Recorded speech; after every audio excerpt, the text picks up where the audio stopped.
Good morning, everyone. So we had a great talk from Arun. And so the topic is on innovation. If you Google innovation now, I think that's probably the one word which you get the maximum hit. And so it's something sort of a day-to-day word and day-to-day discussion, whether it's in a company or in the government or industry or even on the social side. So, and what you see is that the technology is driving this much faster. And the true innovation comes from how you connect the technology with the consumer need or customer need or society need. So if you can really blend these two, you create great innovation. And also innovation is not just product or services, it's also on the business model and also workflow, et cetera, et cetera. And innovation is not anymore the part of the corporate headquarters or the corporate R&D. It comes from everywhere in the company. And so that's what really creating that culture and really tapping into the intellectual power of the entire organization is really key here. So now we have panels from different sectors of the industry. Mr. Sudish Panicker from Bank of New York. So we have a great leader representing the banking industry. And then we have Varsha Singh representing British Petroleum. It's really from the oil and gas industry, but it's really the energy industry, I would say. And Dr. Rajesh representing Persistent Systems, really the technology services space. And I'm from Whirlpool, which is in the appliance side. So we have different people representing different domains over here. Just going back to the culture of innovation. So at the end of the day, if you're really able to create that culture and embedding that DNA, you can really get the creativity from everyone in the organization. So let me start with Mr. Sudish Panicker. So how do you really create that culture and also the inspiration in your organization on innovation? Yeah. Thank you for that question. And before I get into innovation, I have to not miss this opportunity to talk a little bit about our history. So we are a 240-year-old company, right? And the reason I make this point is because when you think about 240 years, you could easily start thinking about, oh, there are a lot of old ways of doing things. We are amongst the top 3 oldest banks in the world. But the other way of thinking about it is, not many organizations, if you looked at AI and tried to figure out how many organizations have lasted for more than 200 years, very few organizations have, right? And underpinning that is, organizations who last that long have to continuously innovate, right? So one of the things that we pride in the fact that while we have been 240 years of history, we pride to the fact that we have a DNA where we have had to reinvent ourselves almost every day. I know Arun talked about the context of the fishes swimming. You know, sometimes you innovate when you have your back to the wall. We also have this philosophy where we say, never settle. Because if we don't innovate in good times, it's also a sign that there will be that tide that will come against us, right? So I think the reason I'm saying that is because that's a very important part of what our DNA is all about, right? And we have taken this innovation, we have seen world crises, we have seen good times, we have seen bad times. We have actually cannibalized our own business in many ways. If you go back into history, we have created new business lines. Right now, we realize that we touch 1/5 of the world's investable assets. Right? Just think about it. If you think about world's investable assets, we touch 1/5 of it. And that brings a lot of responsibility, but that also means that we have to continuously innovate to make sure that those investable assets are getting the world the return that they need, because that's fundamental to the global economy. So what are 3 ways that we do it?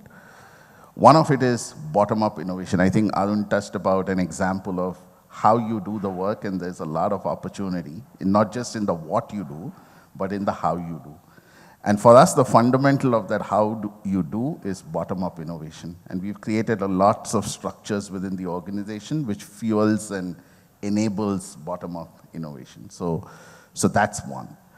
The second is, heart of some of those innovations is changing technology. And one of the things we've tried to do over the last several years is to democratize some of this.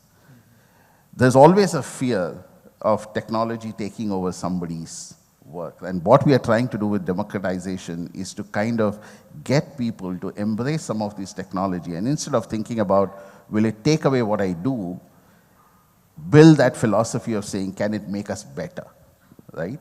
And I can actually later on share many examples of how we have done. But that's another way where we have actually helped people innovate. And the third is making sure that we are very connected with our businesses and trying to figure out what's the future of our business. Because while we focus on how we innovate, it's also very important for us to know what is that future product? How is the world going to change? What are the requirements of our clients? And making sure that that's at the heart of some of the innovation that we do. Okay, thanks Sudish. So let me go to Varsha now. So how do you do that in British Petroleum? Perfect. So thank you. Great to be here and participate in this discussion this morning. So BP, like BNY, has also got a very long legacy. In the recent years, BP has been trying to transform itself from an international oil company to what we call an integrated energy company. So really, our transition is from an IOC to a IEC. And this is really because a few years ago in 2020, as you can well imagine, the oil and gas sector has been constantly trying to review itself in terms of how does it meet the energy demands of the world, balancing off the impact of climate change, right? And this is a huge, huge debate around the world in terms of how we protect our planet. And for us to really meet our ambition, which is to arrive at net zero by 2050, which is the ambition that BP put ourselves out there, and get the world to net zero by 2050, was a really huge and audacious task for our organization. And as you can well imagine, this means that we have to turn the organization upside down in order to change the mindset and really look at how you can propel the growth coming from, very, very different vectors of energy. And we've been doing that through not only making our hydrocarbons business more resilient, but also getting into new sectors like the gas and low carbon energy and renewables and so on and so forth. So just to give you the context of the organization, a 100-year-old organization which has been, has also had lots of ups and downs. We've had Gulf of Mexico, huge Macondo oil spill in the Gulf of Mexico, which again really shook the company up, and having survived that. Now, how do companies like BP manage to sustain, be resilient through the vagaries of the ups and downs of industry cycles, consumer demands, customer demands? I think it is through fostering a culture of innovation, and like, some of my panelists and keynotes also spoke about, in terms of innovation comes from bottoms up, as much as it comes from top down in terms of setting out a strategy and a North Star. But we all know that 60% of operational innovation comes from people who actually work on the day-to-day operations. And 70% of consumer and customer and product innovations comes from people who deal with consumers on a day-to-day basis. So your frontline people, people who are our retail staff, our, even call centers, and so on and so forth. So in BP, we do three things. One is create a culture of inclusiveness. Now, a lot has been said about inclusiveness, and people just assume that it's about gender diversity and increasing the percentage of women, but it's actually about making all voices heard, right? Because you can innovate if you have many, many more perspectives. And creating an opportunity for all voices to be heard and creating a culture of speak up is what fosters innovation. So spot when something doesn't seem right. Speak up if a system is broken. Speak up if a process is broken. Speak up if you think doesn't make sense. So basic, simple things like cultivating a culture of speak up. And for us, safety is paramount, right? Being in the sector of oil and gas, complacency, carelessness can result in life-impacting incidents. And therefore, it's really, really important for our people to speak up if they spot something not right. And that fosters a culture of innovation. We use technology, of course. So we do have a democratized, connected innovation platform where people can put in their ideas. These ideas get evaluated, and then based on, the impact on the business, we select it, we recognize them. Within our GCC or BTC that we have now operational in India for the last 4 years, we also have like a Champions Recognition Award. So we really try to recognize people who are creating an impact on the business, and that creates a lot of energy in the system because people love that sense of competition and getting a prize at the end of the day. So I think these are the ways that we are fostering innovation. One is creating a culture of inclusivity and speak up. Second is, of course, using technology like innovation platforms. And the third one is really to, recognize the democratized innovation that our teams are producing. Thank you, Varsha. Dr. Rajesh, so you are representing a technology company truly originated from Pune. Yes. So, and been really growing great in the global space. So how do you drive innovation in your company?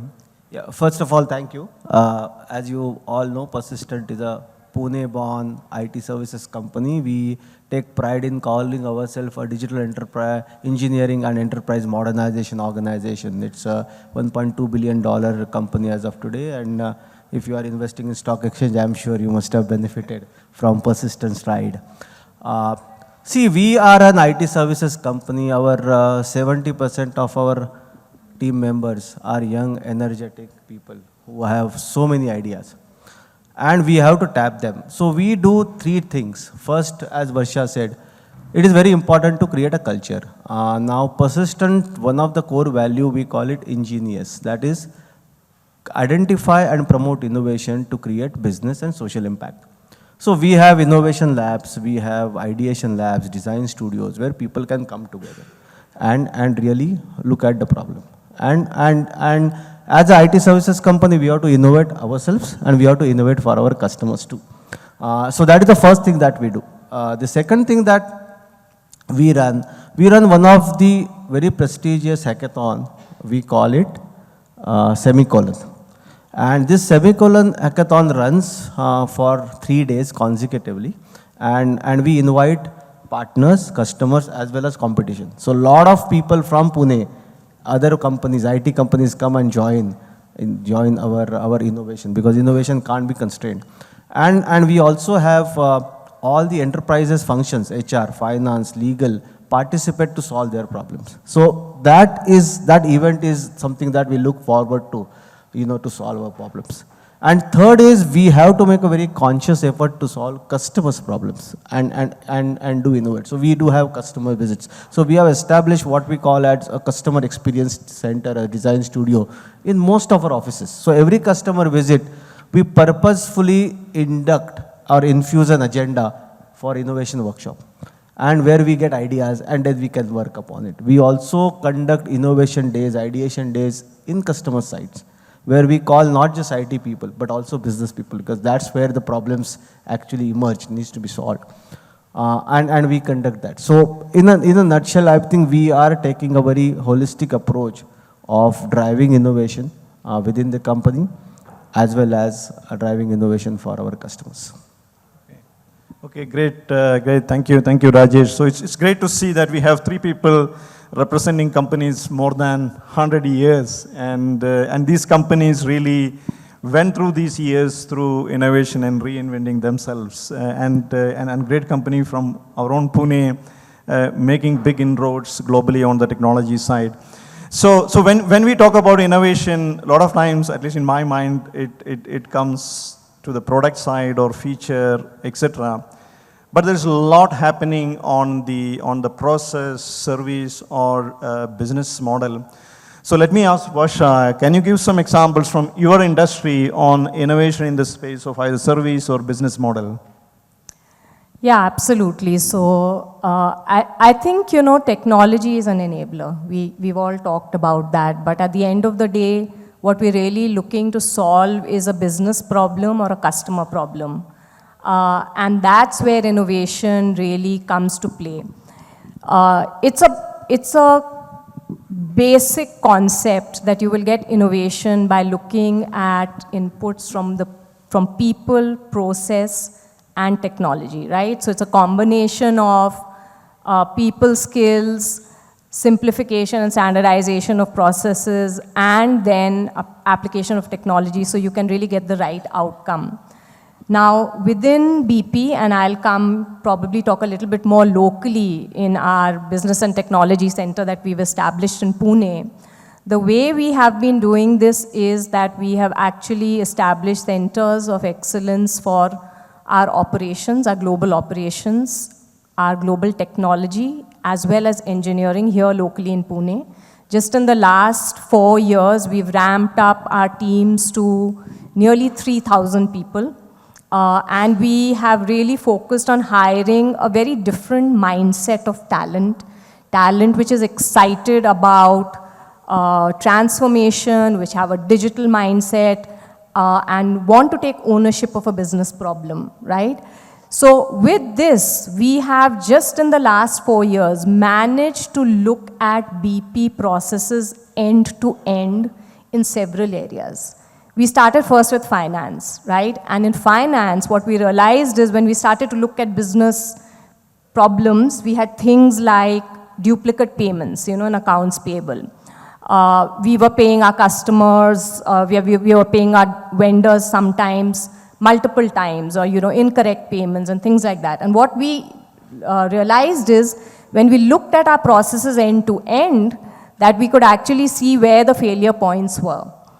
And so therefore it was a combination of using tools like Celonis task mining, process mining, to really understand where are the opportunities to improve the process. The biggest issue for us is we had 47 ERP systems. We still have 47 ERP systems. So there was not a standard way of doing things.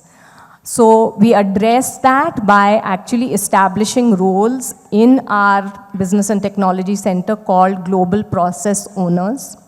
What the Global Process Owners do is that they own the strategy and the implementation of the process globally.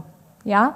And with this, we have managed to actually reduce the variation on our order to cash process, on our purchase to pay process, our record to report process by a huge amount, which is actually creating millions of dollars of opportunity for the organization. So just by fixing our invoicing process, we have actually managed to reduce our overdues to under 1% for our 40 billion business in the US, all done by our teams in India, just by looking at processes, understanding where the gaps and failure points were, and trying to fix that through standardization and the application of technology.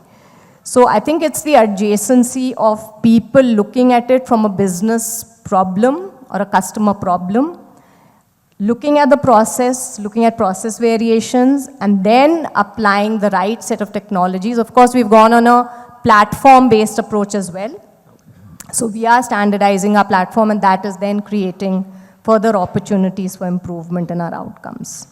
Okay, thank you. Great to hear about the technology and how you are blending it with the process and way of working to create a better, let's say, productivity and workflow.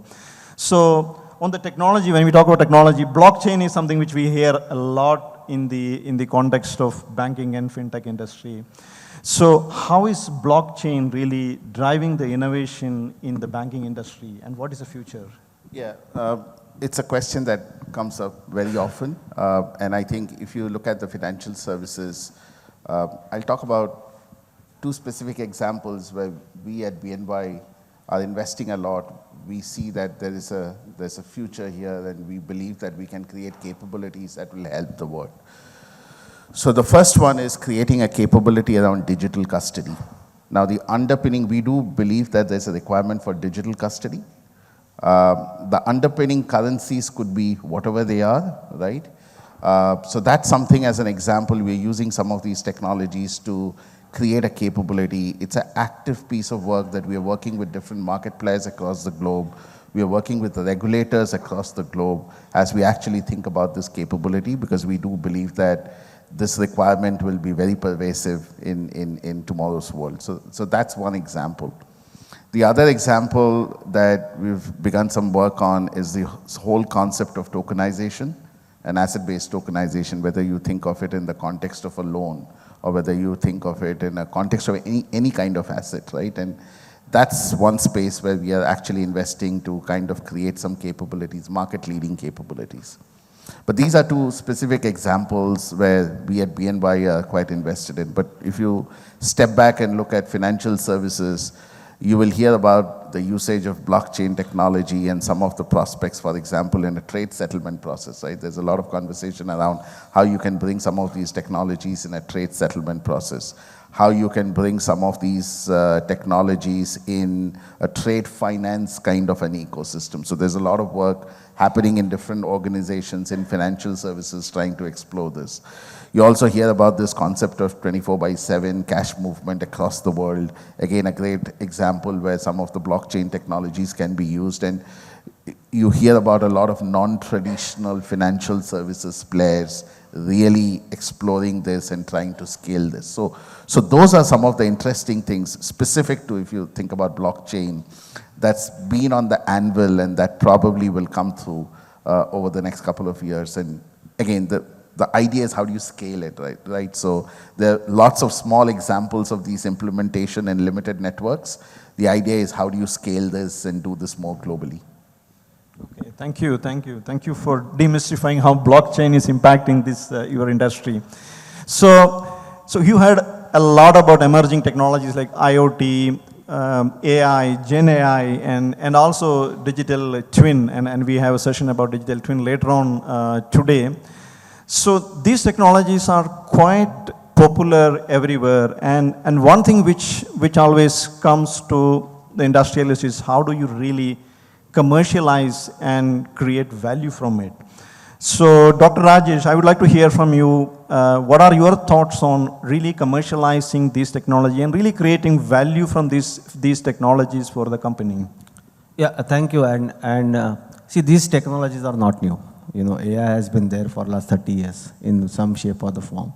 Only thing what has happened is that its adoption has accelerated in the last few years.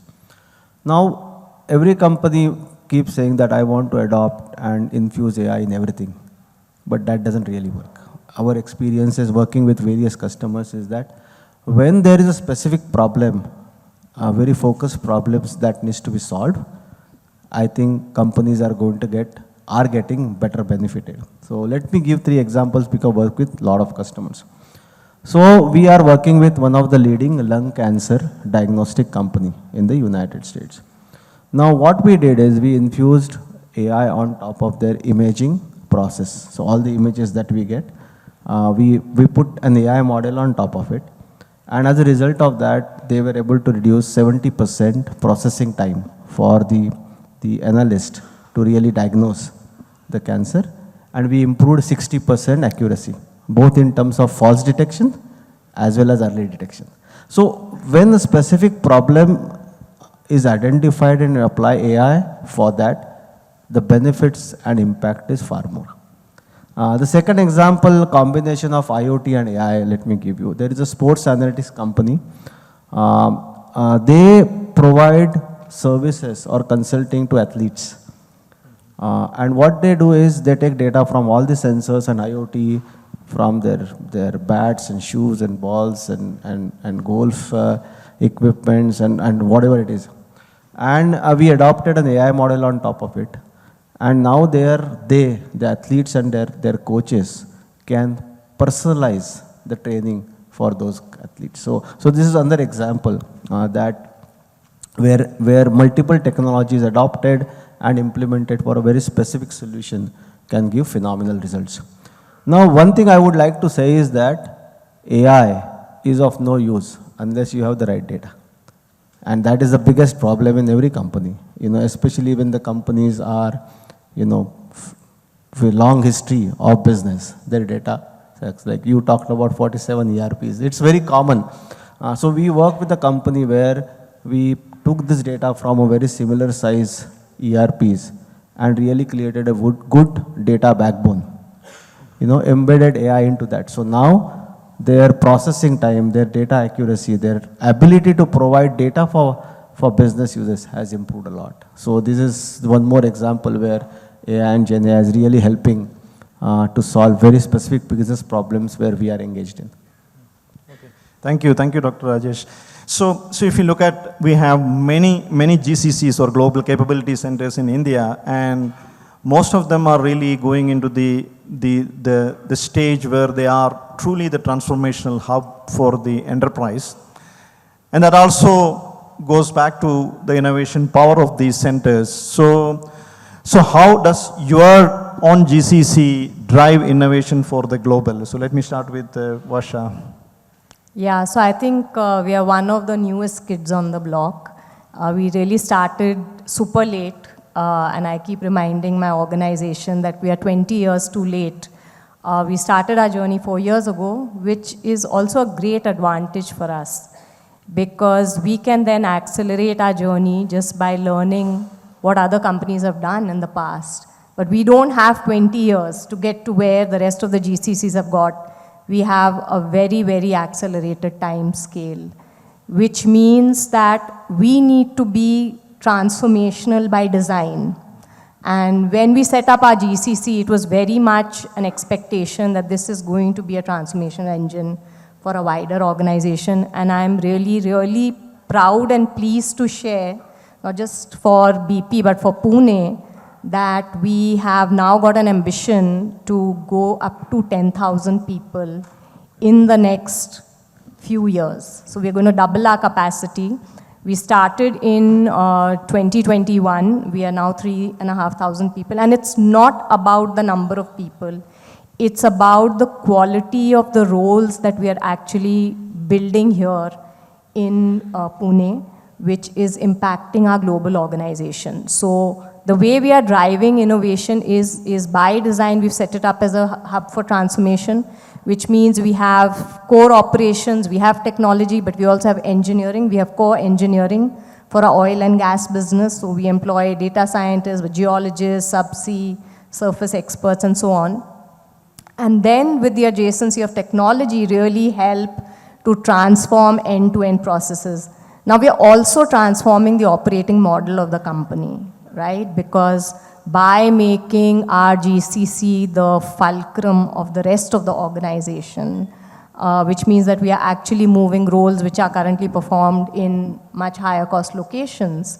And I know that this is a sensitive topic in the context of wide global organizations, but the fact is it's not the cost only. The cost is a driver, of course, to get some real quick benefits, but it's the efficiency and the transformational capability and the access to the talent that is not available in other countries, to the scale that is needed, and the skills that are needed for the future skills that our organization needs. This is the GCC, or our BTC as we call it, our Business and Technology Center, is very much going to be the heart of new skills that the company needs. And that's the ambition. So we've already had a lot of proof points in the last 4 years, which is why the organization feels more confident to go faster. So it's something that we're really excited about at BP. Okay. Thank you, Varsha. So how are you driving innovation from BNY India for the global? Yeah, I'm going to say something which obviously in this room can be controversial, and that's fine. This term GCC, we use this term when we come to forums like this, right? But internally within the company, we don't use these terms, right? So one of the things I always believe is when we identify an opportunity and when we start working on it, we don't focus on GCCs, etc. There are two things that we focus on, and that's where I think for us, the India franchise, or I wouldn't say the India franchise, we have 6 strategic growth locations across the globe. And that's where these 6 strategic growth locations can actually play in a part, right? So the first one is to say, when we are doing this, do we have enough fungible talent who we can actually put on some of these things? The answer is, in some cases, that talent sits in India. In some cases, that talent could sit in Poland. Some cases, that talent could sit in Manchester. So the opportunity that we see is acceleration, right? So if there's something happening in the company and we say, here's a project and we think this project is going to take us 18 months, the opportunity we view is, can all of these strategic growth locations come together and can we help accelerate it in some way, right? So that I think is a very powerful contribution, right? Because depending on whether it's in the space of a client life cycle or whether it's in the space of an inward-looking process re-engineering, whatever that be, acceleration creates a lot of impact. The second, I think, is in terms of scale.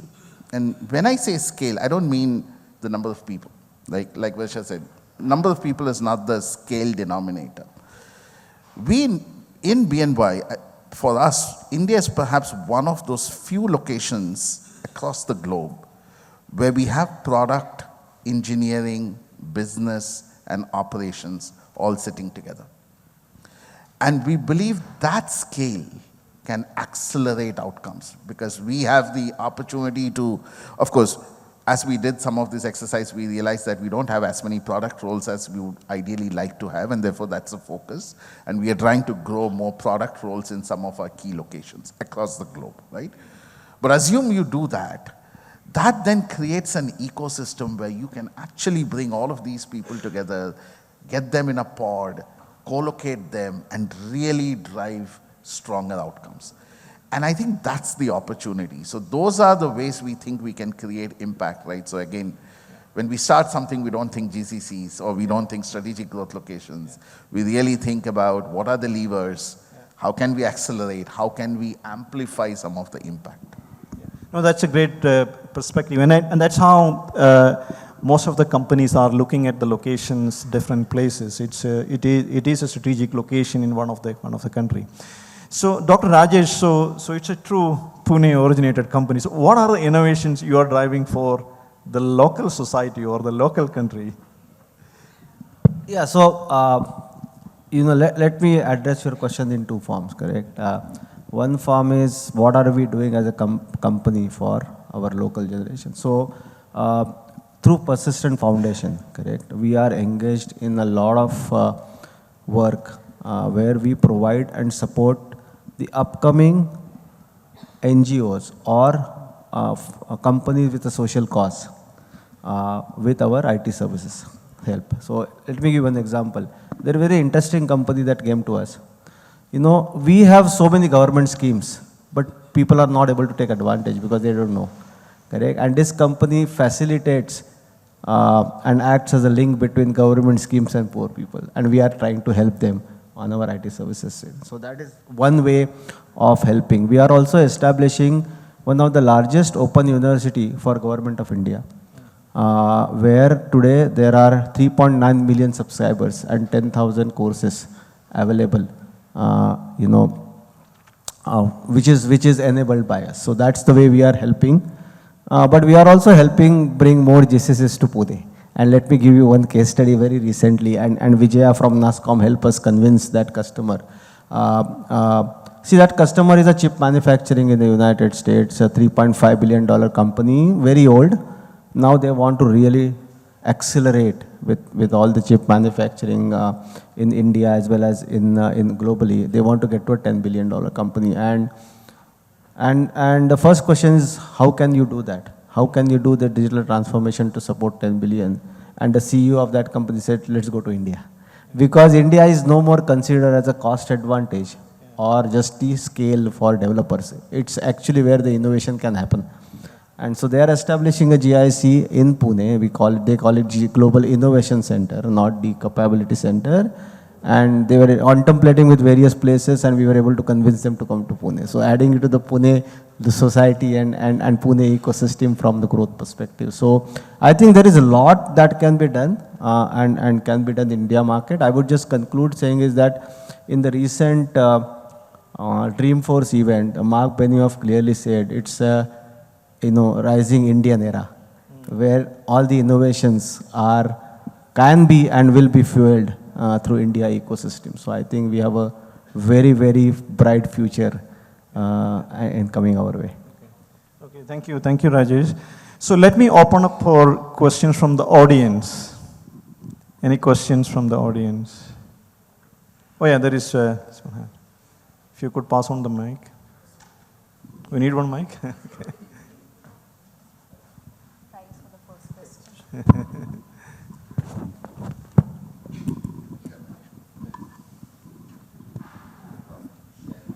First of all, wanted to start by thanking Dr. Rajesh because we're actually leveraging some of your NGO funds from the village that I come from, 70 kilometers from here, to set up weather stations and help farmers. So thank you very much. The question that I have that's more relevant for us here is, of course, a lot of the GCCs companies make a lot of bets on India, and one of the ways we track outcomes is through whether it's cost takeout, cost avoidance, cash flow improvement, or revenue growth, that is. I wanted to understand if there are some innovative ways of enabling these outcomes beyond these topics that I've talked about, or risk reduction, that we are enabling from India, and this is a question for all the panel members, and from a learning point of view, I would really love to know if there's something beyond these. Thank you.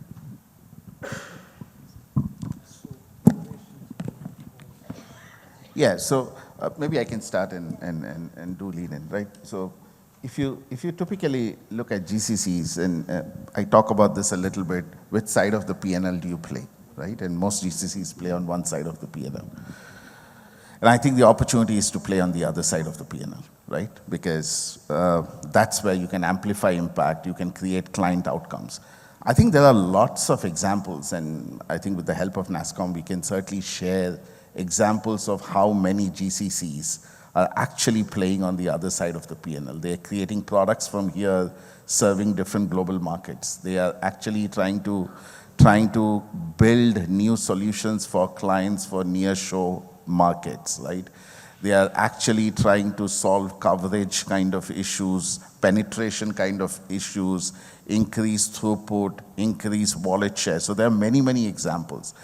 And for me, the most interesting thing is a lot of these examples come from new GCCs. So Varsha talked about the fact that BP is relatively new, but BP doesn't need 20 years to get where others have gotten to. And I think the most exciting thing for me is when I spend some time with some of the newer GCCs, they're very focused. They don't want to start where some of us started 25 years back. They actually want to start from where we are right now, right? And they really want to amplify, they really want to accelerate, right?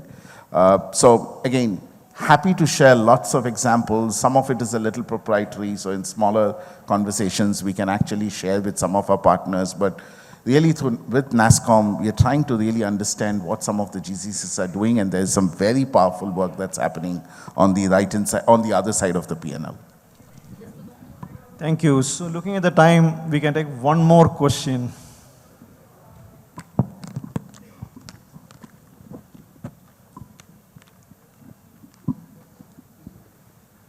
I'd like to take two examples of innovations in their own right. One is UPI, and we know how it has transformed our lives.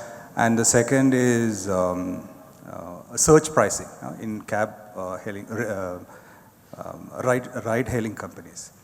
Now, if you look at it, UPI is purpose-driven.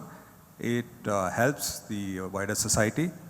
And I'm sure not many of us will agree that search pricing is a great thing for us, but for the organization, it is great, right? So my question is, how much does ethics play a weightage in the innovations that you do?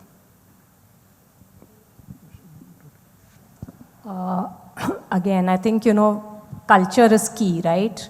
And organizations at least I can speak for BP, pay a huge emphasis on ethics and compliance. It's one of our metric that we measure across the organization. So ethics and compliance is something that is a basic expectation.